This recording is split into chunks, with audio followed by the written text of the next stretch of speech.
The Power of Taqwa and Righteous Companions, the Secret to a Blessed Life. Part 2. My dear brothers and sisters, have you ever wondered why some people grow closer to Allah every single year, while others slowly drift away, without even realizing it? The answer is not always knowledge. It is not always intelligence. And it is not always opportunity. Sometimes, the answer is simply the people they chose to walk with.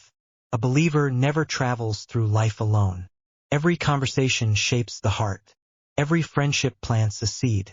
Every influence leaves a mark. The question is, what kind of seeds are being planted in your soul?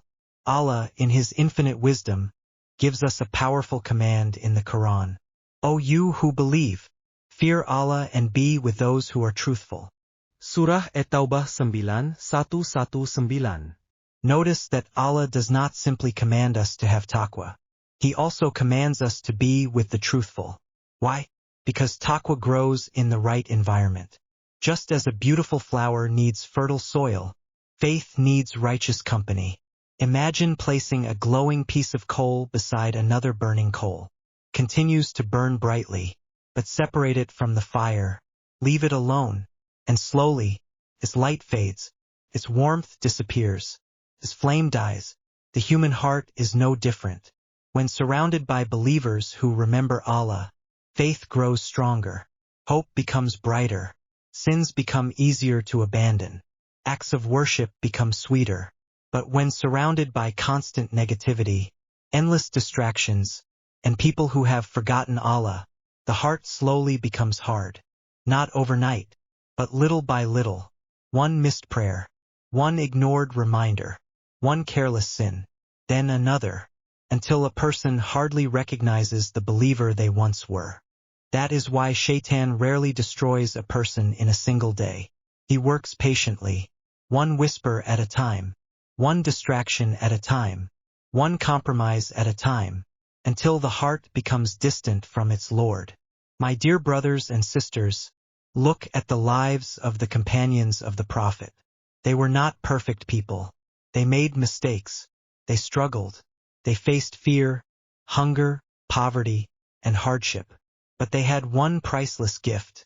They surrounded themselves with those who loved Allah. Whenever one companion became weak, another reminded him. Whenever someone felt hopeless, another lifted his spirit with words of faith. Their friendship was built upon the remembrance of Allah, not upon status, not upon wealth, not upon worldly benefit. This is the kind of companionship that leads to Jannah. Now imagine another scene. The day of judgment has arrived. The sun is brought near. Every soul stands before Allah. The books of deeds are opened. No one can help another except by Allah's permission. And then, some people will look at those they called their closest friends in this world, not with love, but with regret. Allah describes this heartbreaking reality in the Qur'an. Close friends that day will become enemies to one another, except for the righteous. Surah Az-Zikhruf 43:67. Subhanallah. Think about that. The friendships built upon sin will become sources of blame.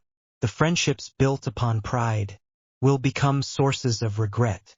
The friendships built upon worldly pleasure alone will come to an end. Only one kind of friendship survives forever, a friendship built for the sake of Allah. Imagine meeting someone in Jannah, not because you worked together, not because you went to school together, but because every time one of you became weak, the other reminded him to pray. The other reminded him to make tawbah. The other reminded him of Allah. What an incredible reward. So ask yourself today, if your closest friends disappeared from your life, would your relationship with Allah become stronger or weaker? Would they be remembered as people who inspired your faith or distracted your heart? These questions are not meant to make us judge others. They are meant to help us judge ourselves. Because before choosing righteous friends, we must strive to become righteous friends ourselves. Be the person who reminds others to pray. Be the person who speaks kindly. Be the person who forgives. Be the person who encourages hope when someone feels broken. Be the person whose presence reminds people of Allah. You never know. One sincere reminder, one act of kindness, one gentle word, may become the reason Allah grants you His mercy. Remember, your friends influence your future, but you also influence theirs.